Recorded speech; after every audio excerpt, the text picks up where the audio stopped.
Alright, here we are, Cosmos Gaming Fans for Bands with Phil from All That Remains. So, how are you feeling right now? Damp. Damp. It's raining. Yeah. This is what we're dealing with out there, if you can see that. Damp. Oh yeah. Moist. Did you, were you on, before we break the ice, we gotta get some important questions out of the way. Okay. So, obviously the crowd needs to know, if you were to be represented by a giant monster on stage, what 3 traits would this monster have? It would smell bad. Okay. It probably wouldn't be all that giant. I'm not very tall. And it would probably break easily if you like hit it in the ankle. Very fragile. I have bad ankles, so. Oh, there we go. Yeah. All right, there we go. Now you know what a little to expect.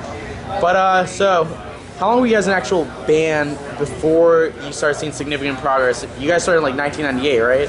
Yeah, we've been a band for 14 years now. All right. About 13. 14's a fairly accurate answer. We got started. I started writing crap for a side project when I was in another band in '98, but like it was like November. Yeah. And then we actually started as a band in like January or something like that in '99. So like 14 years is fairly accurate.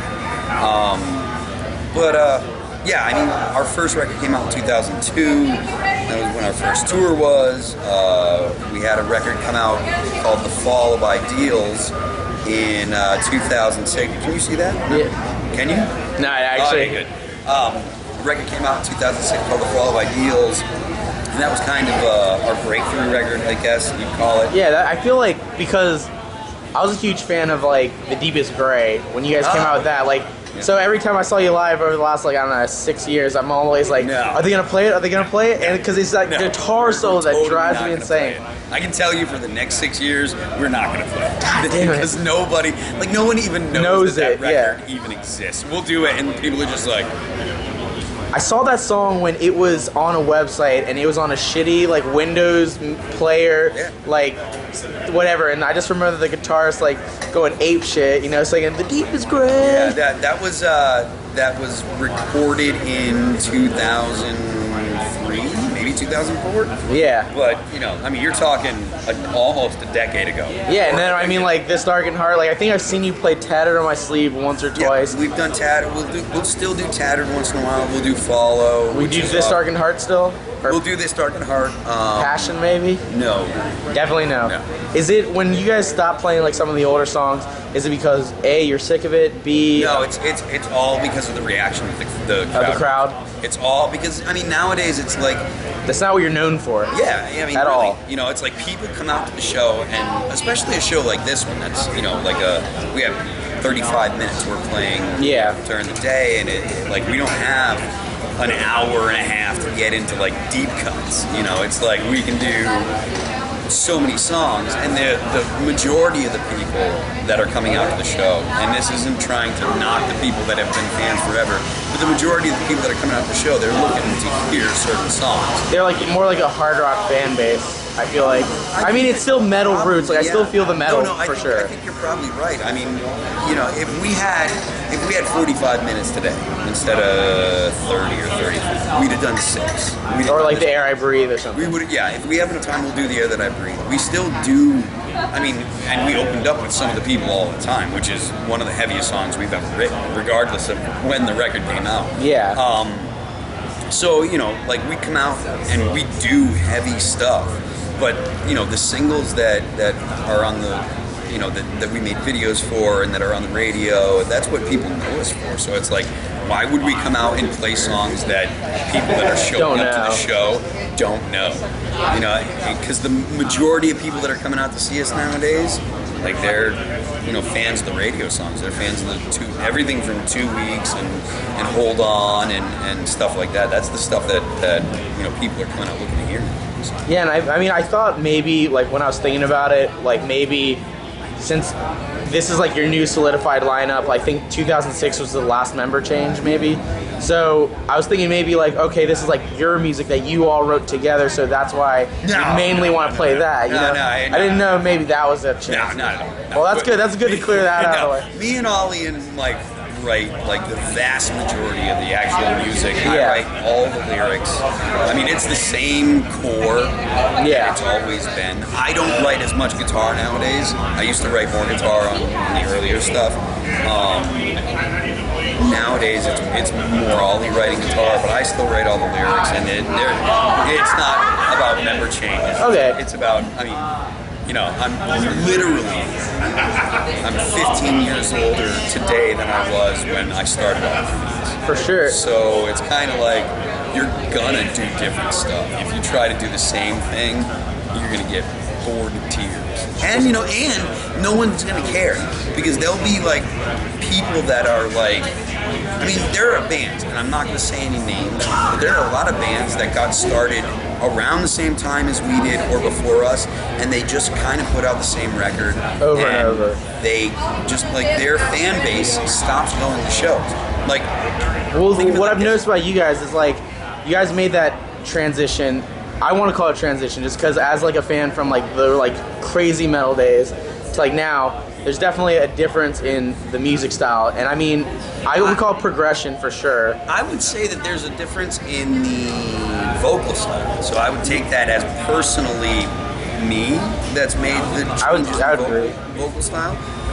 Musically, there's I noticed. Yeah, I noticed. There's like still the breakdowns. I still Yeah. notice like crazy guitar solos. Though, yeah, I guess that was worded a little bit not the way I was going for. Well, no, I mean, But I'm not. you know what I mean, though? Yeah, well, yeah, it's totally, and I would agree, absolutely. I mean, that's an incredibly accurate statement. So yeah, but the thing is, I think that the changes are part of the reason why we're still a band. Oh, of course, I agree. I mean, I feel like Because I feel like you gave life to your career because I felt like everyone wants to feel like an underground fan with their bands, and I felt like that with you guys for a while. You found out about us in 2006 when you were playing Guitar Hero and you heard Six. You're not an underground fan. You're not. No way. Get over it. You're like, we didn't stop being cool after the fall of Ideals because we had stuff on the radio.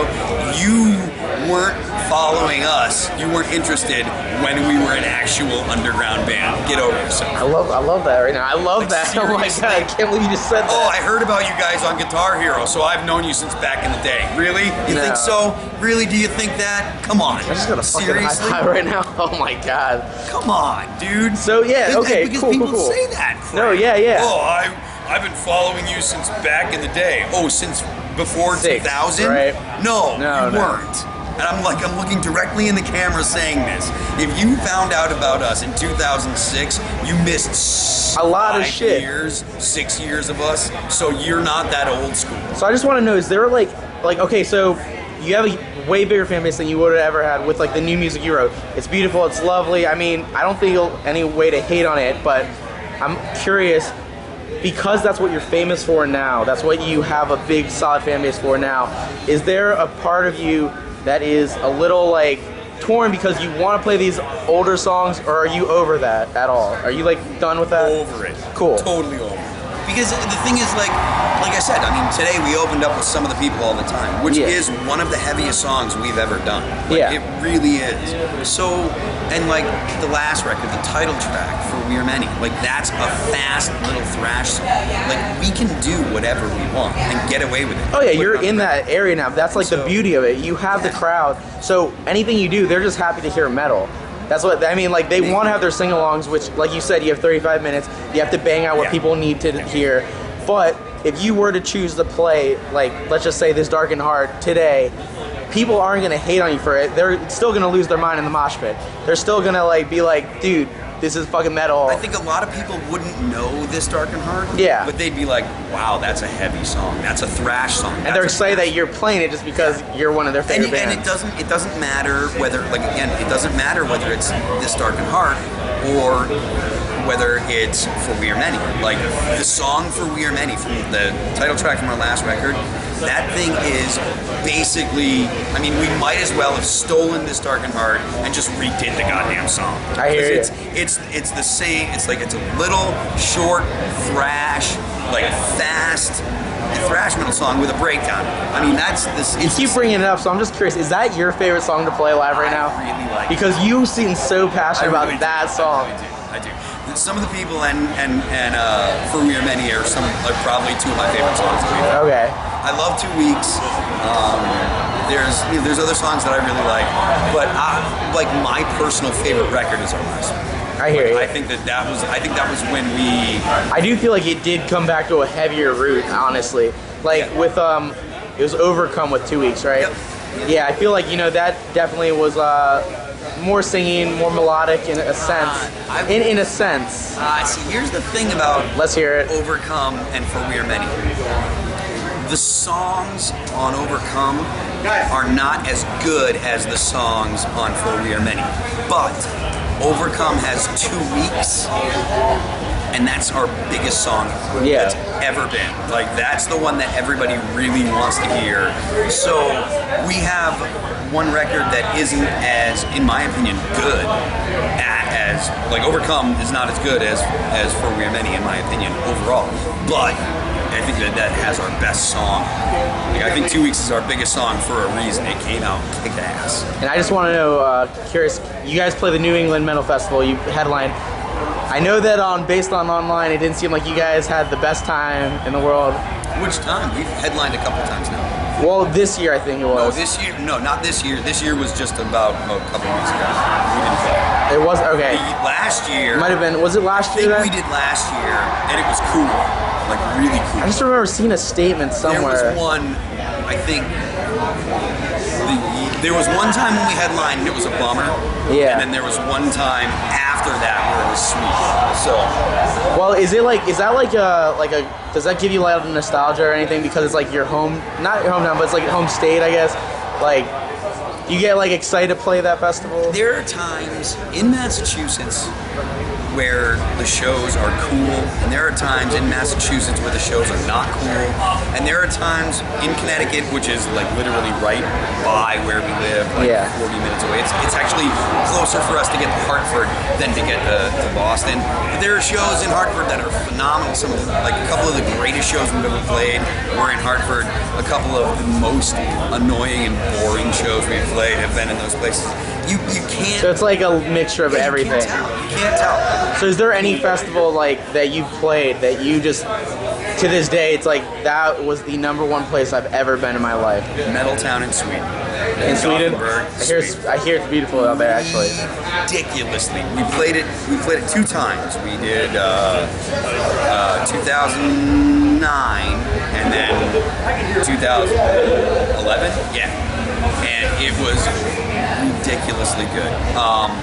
Rock on the Range was cool. I go that every year. I love that festival. Rock on the Range has been cool. We've done that a couple times. But then there's small shows, and by small I mean like not festival gigantic shows. Where there's like 1,000 people, and it's like those shows are more often than not, those shows are the best. Like when you have like about 1,000 people in a room that holds about 1,000 people. It's intimate. Yeah, it's like. Oh yeah, you can't beat it. So what's your, is there anyone that like on these festivals that is like your best friend band that you just like, every time you see them it's just like Party City or? Nope. No? Nope. No? No. But I'm not a big partier anyways.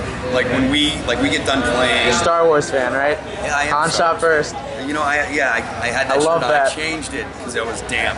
But yesterday was May the 4th. So. Yeah, May the 4th be with you. But yeah, no, I'm not a partier. Like if Kill Switch is out, like we're really, really close with those guys. Mike Martin, our guitar player, lives with Adam. Like Adam's done our record. Oh, really? I filled in for Howard. I played guitar in Aftershock. You've actually guest vocals for Kill Switch as their lead singer when like they had issues, right? Yeah, Howard.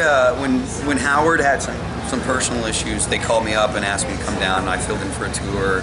And I think I remember the band before Kill Switch was a band called Aftershock, and me and Adam and Joel played in that band. I played for a couple months filling in for guitar or whatever. But yeah, I mean, like we've been friends with those guys for a long time. So it's like if Unearth's out, we'll go hang out with those dudes. They're really cool. I like them. Like Mike filled in, our guitar player Mike filled in for Unearth. Like this is back 15 years ago. He filled in and was playing for them before he was even in our band. And like Slow, who's the bass player from Unearth, used to play in a band with Ollie. Like, we're all from like the same area, and like those are the dudes that we want to hang out with. And it's like, it's cool that they're in bands, but we don't want to hang out with them because they're in bands. We want to hang out with them because they're friends, buddies from home. You know what I mean? So it's like. Well, last question I really have is, you guys have a great live set. It's like there's no question about it, but if you guys could have each like a superpower to just up it that much better, what kind of superpower do you think, you know, each member in your band would have that would just make it that much better? You know, or maybe just you. I don't even think that Mike Martin, our guitar player, needs a superpower. Could come up with a superpower. He's so uninteresting and boring. He'd be like, superpowers aren't real. That could never happen. I'm not answering that question. Genie might have a penis. Ollie would do anything that he's allowed to do. If there is one person in our band that wants to be theatrical, it is Ollie Herbert, our guitar player. Drummer? Oh wait, that was Jason would do. I don't know. He plays Worlds of Warcraft, so I mean, it could be anything. It could be anything. It could be like, I want to summon an ice giant. You know, I don't know. And what do you wish? Maybe the Force? Well, the Force is. There's a lot of things that can happen with the Force. And if I had the Force, the first thing I would do is I would use the Force to masturbate, because it would be like someone else is doing it. It'd probably be like the most orgasmic thing in the world. It would definitely be a lot like not doing it yourself. And it always feels better when your woman's like taking care of it. You could pretend that it's like something else. Like, ah! You know? Alright, well that's Phil. Is there any last thing you want to say to your fans? It's just pure and beautiful. Thank you. If you've come to see us, thank you. If you haven't, please come to see us. You can follow us on Twitter and Facebook. At ATRHQ is the band page. On Twitter, I'm at Phil That Remains. You can go to facebook.com/allthatRemains and follow the band and see all the crap we put up. A man of many words. I know. All that remains. Can't show